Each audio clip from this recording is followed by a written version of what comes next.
14 खरब रुपए का बजट पेश किया। वफाकी खजाना खाली है, कौमी खजाने के अंदर पैसे नहीं है और बजट खरबों रुपए का पेश कर दिया गया और लोगों को कहा गया कि आपको ये मराहत दी जाएंगी, सब कुछ दिया जाएगा।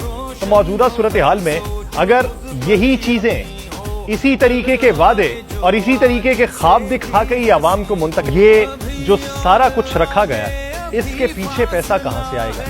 IMF के साथ आपकी डील नहीं है और वजीर आजम ये कहते हैं कि IMF के साथ हमारी डील नहीं हुई और हमने ऐसा भी कुछ नहीं किया कि उसके साथ डील ना हो। पैसा कहां से आएगा? वो इस तरह होता है जैसे किसी ने कर्जा वापस करना हो तो कहते हैं तुम कर्जा कैसे वापस करोगे? वो फूफा जी पैसे देंगे। फूफा जी कब पैसे देंगे? जब फूफा जी का दिल करेगा। फूफा जी का दिल कब करेगा?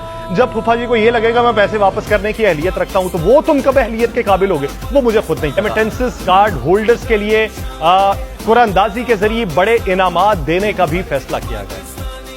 ये आप स्टेट को चला रहे हैं या आप एक सर्कस चला रहे हैं? सुनने में आए तो लोगों को ये लगेगा काया पलट गई। एक दिन के अंदर, एक घंटे के अंदर एक तकरीर ने पाकिस्तान की मईशत को बेहतर कर दिया, मईशत का पहिया चलने लग पड़ा। सारी बातें अच्छी हैं। ये बताइए कि जो पैसा आपने देने का ऐलान किया है वो पैसा आना किधर से है? अब ये जो सोलर पैनल्स के हवाले से बातें आ रही है, ये सोलर पैनल का काम पाकिस्तान में करता कौन है बताइए? किस बड़े साहब के बेटे इसका काम करते हैं? और ये मराहत क्या आपने पाकिस्तानियों के लिए दी हैं या इसमें बुनियादी तौर पे उन्हें भी फायदा पहुंचना है?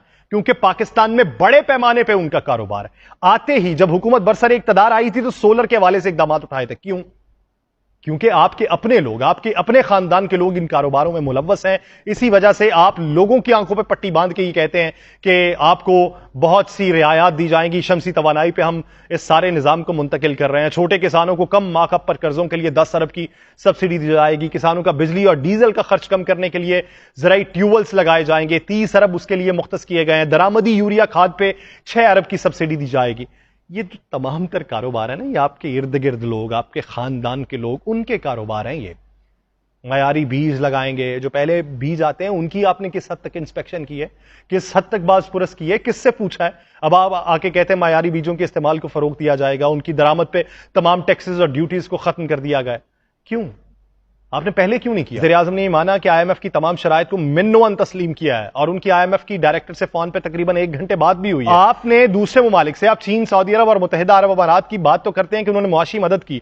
वो यूरोपीय यूनियन के 24 मुमालिक ने जो आपकी मदद की थी, जो आपको डॉलर्स देने, पाउंड्स देने, दिरहम देने और उसके साथ साथ ऑस्ट्रेलियन डॉलर्स आने की बात हुई थी, वो किधर गए? कैनेडियन डॉलर्स किधर गए?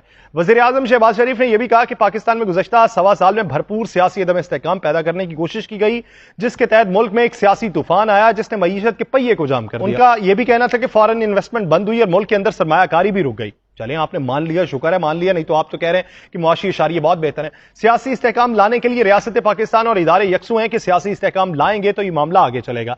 आज वज़ीर आज़म शहबाज शरीफ ने यह कहा। लेकिन दिल पे हाथ रख के ये बताइए कि जितना बजट पेश किया गया, जितनी मराहत देने का ऐलान किया गया, जितना हजम आपने बना लिया, आप यही बता दें कि आप 5000 अरब भी कहां से इकट्ठा कर लेंगे? आप पाकिस्तान के अंदर 4 इदारे ऐसे हैं जिनकी आप निजकारी कर दें, जिसमें आपका PIA शामिल है, जिसमें पाकिस्तान की स्टील मिल शामिल है, जिसमें पाकिस्तान की रेलवे शामिल है, जिसमें वापडा के डिस्कोस शामिल हैं।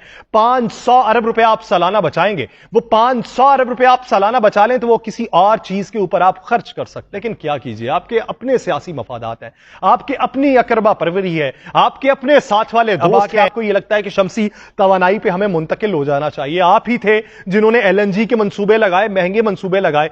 आप ही थे जिन्होंने बड़े बड़े पावर प्लांट्स बना दिए और कहा कि यहां से बिजली बनाई जाएगी। आप ही के पावर प्लांट्स आप ही के दौर में बंद होते रहे कि रियासत इसके मुताबिल नहीं हो सकती, यहां पे खर्चा बहुत ज्यादा हो रहा है। इतने बड़े प्लांट्स इस वक्त बंद के पड़े हुए हैं, बंद पड़े। उसकी जरूरत किसको थी?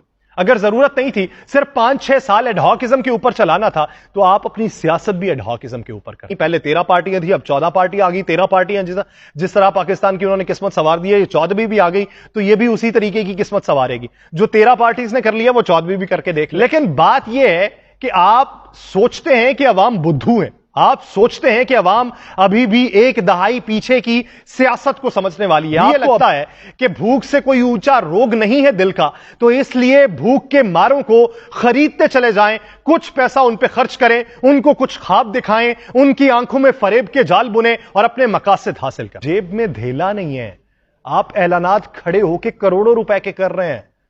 اے عوام کو یہ سرکاری ملازمین پہ مجھے سب سے زیادہ افسوس کا مقام تو یہ ہے کہ اگلے 3 مہینوں کے بعد اگر آئی ایم ایف کے ساتھ ہماری ڈیل نہیں ہوتی، یہ جو ایڈ ہاک آپ نے 30% بڑھایا، یہ ایڈ ہاک تو بہت دور کی بات، بنیادی تنخواہ بھی ملنے میں دشواری کا سامنا کرنا پڑے گا۔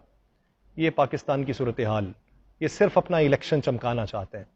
الیکشن چمکائیے، سیاست ہے، سیاست میں جب سیاست چلتی ہے تو بہت سے لوگوں کے گھروں کا کاروبار بھی چلتا ہے، لیکن یہ کاروبار چلاتے چلاتے آپ نے لوگوں کے ذہنوں کو اس حد تک چلا دیا، یا تو وہ معاوف ہو جائیں گے یا وہ آپ سے بہت تیز چلنا شروع ہو جائیں گے۔